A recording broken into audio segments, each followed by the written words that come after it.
This is Children's Health Checkup, where we answer parents' most common questions about raising healthy and happy kids. In this episode, we'll cover why winter illness in children is so common and how to nurture a strong immune system naturally.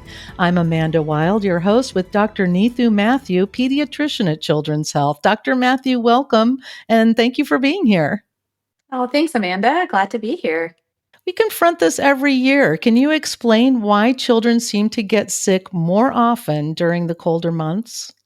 There's a few reasons, and you're absolutely right. Children do get more sick during the winter months. Part of it is just we're more indoors during the winter months. The cold weather outside makes us stay indoors. The kids are back in school. So, once again, they're more exposed to other children in close proximity to each other. And then just the nature of colder temperature along with the drier air allows these respiratory viruses to last longer in the air. So when you have colder temperatures, it actually has like a protective coating over a lot of viruses that allow them to last longer instead of dying on contact, if you will. Also, the drier air, we don't make as much moisture in our noses. We don't sneeze as much particles out. So it allows those viruses to stay alive longer. It also allows it to, because it's not as dense, be in the air longer. So when you do cough or sneeze, those particles are way less, so they stay alive.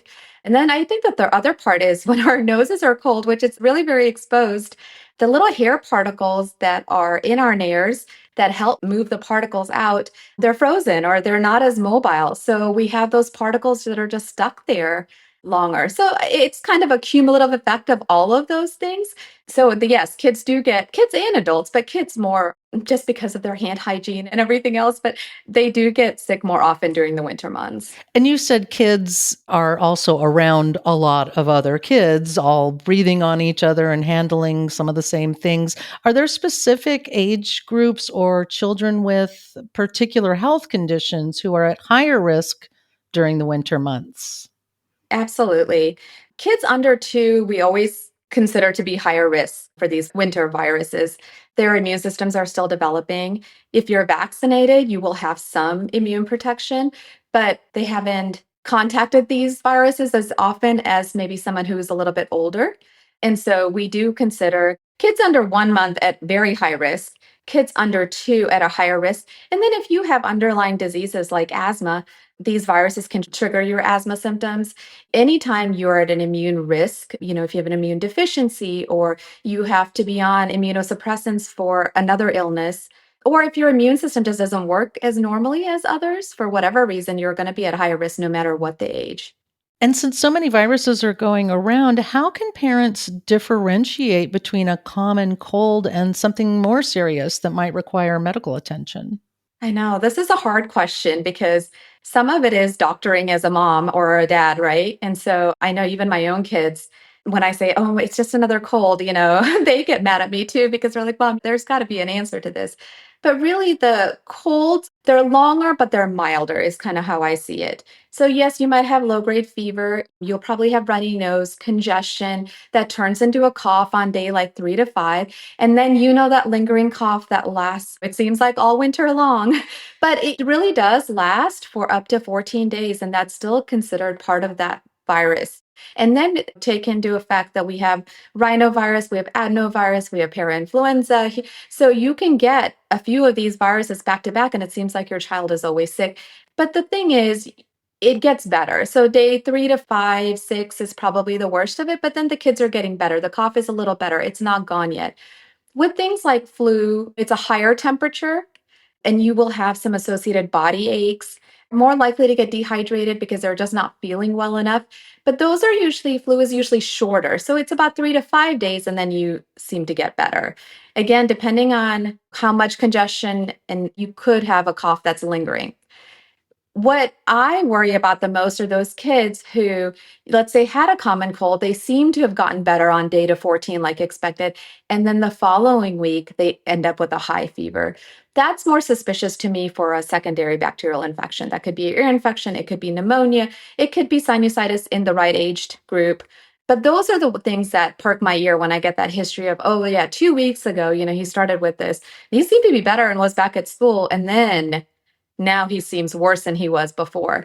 It's hard to differentiate, though, I will say, because a kid could have also picked up something in that week that he was back at school. But that perks my ear up when I get that history from a parent. Well, what can we do as parents to boost our child's immune system during the winter? It seems like an uphill battle from the beginning, but there are things we can do. The flu vaccine's available. We highly, highly recommend it for especially kids under 2 who, again, just hasn't been exposed and needs that immune boost. So get your flu vaccines yearly. There is an RSV vaccine out there now for kids under 8 months of age. So your first season where you are most risk for being hospitalized from RSV. Get that vaccine if you can, or if you meet the age criteria. The other things, I know it seems simple, but hand hygiene. Just wash your hands, wash your hands, wash your hands before you put things to your mouth. If we can teach our children not to touch our faces ever, but like especially during the winter months, because you're touching things on surfaces and putting it to your nose or your mouth, that's how the respiratory droplets, the virus particles are getting into our system. Good rest. This time of the year, you have lots of activities, you're busy, you have holiday parties. If kids don't get their rest, then their body's going to have a harder time fighting those infections. Nutrition, we need those vitamins and nutrients to boost our immune system as well. We don't have great scientific data for what is the best vitamin C, vitamin D. I think everyone has kind of their inclinations, but really what it comes down to is let's get our fruits and veggies in our daily diet, and that will certainly help. So, flu vaccine, RSV vaccine, hand hygiene, good nutrition to feed the body, good rest. Are there any last key takeaways that parents should remember as they aim to keep their kids healthy this winter? Yeah. Know that you're not alone, that everyone's fighting this battle and do the best you can.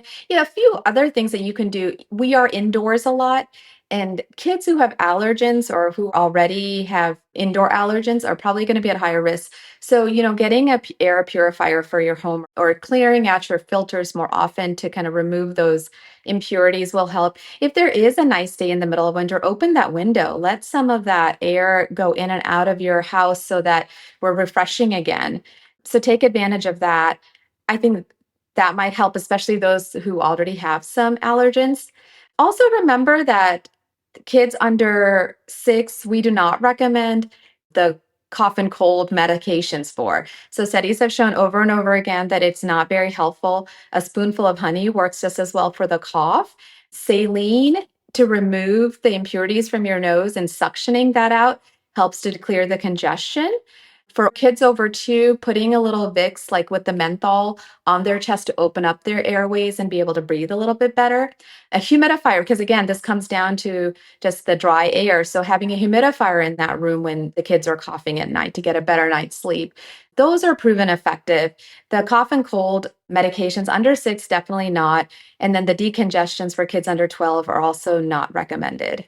I was just going to say my mom would not forgive me if you did not mention the humidifier because she used that a lot for us as kids and it really worked. And I use it again when I got a really bad cough as an adult. And it's good for all of your skin and everything else too. And the other part of it too is when our skin's dry, again, it's our first barrier to all kinds of germs, right? So when our skin is dry, we have these little micro breaks. And so, yes, I agree. I think it helps for all of those things. And so we have 2 small humidifiers that we kind of go between the different kids' rooms depending on who's having symptoms. And it really does help them. And again, it helps them have a better night's sleep. So they're more rested. And so their body can heal faster. And it's something reusable and natural, Right, right. which some of these tips are. And then sometimes, you need to consult medicine, such as for vaccines. That helps a lot too. Absolutely. And anytime, this is what we are going to school for, we take care of. So if the parent is ever concerned, then we are also concerned. And so always come in, and it's more benefiting for me to listen to along and it just be completely normal and to reassure that it's a normal cold, and then reassuring for the parents that it's a normal cold and this is what's expected. And even just with the babies, I love bringing them in when they're under 3 months old. I always say just bring them in so I can show you, okay, these are the things to watch out for in that time. If you have a baby that's breathing funny or breathing fast, I can show you how to count those things because those are so hard to do on a regular well check. But if when they start getting that nasal congestion, let's take a look and tell you what to look for, what's expected, what's abnormal, when to go to the ER, when to come in and see me the next day. So use your provider, use your pediatrician, because that's what we do. That's what we like to do. Yep, they're on your team, so don't be shy about consulting your pediatrician. I love that. Well, Dr. Neethu Mathew, thank you so much for being available, sharing your expertise on winter illness and your advice on staying healthy through the winter months. I appreciate it. Thank you, Amanda, for having me. For more tips on how to keep your child healthy and happy, visit childrens.com/health-wellness. And if you're in North Texas, Children's Health Pediatric Primary Care offers trusted care close to home, from newborn checkups to care for common illnesses and more. Find a location near you at childrens.com/primary care. Thank you for listening to Children's Health Checkup. If you found this podcast helpful, please rate and review and share the episode, and please follow Children's Health on your social channels.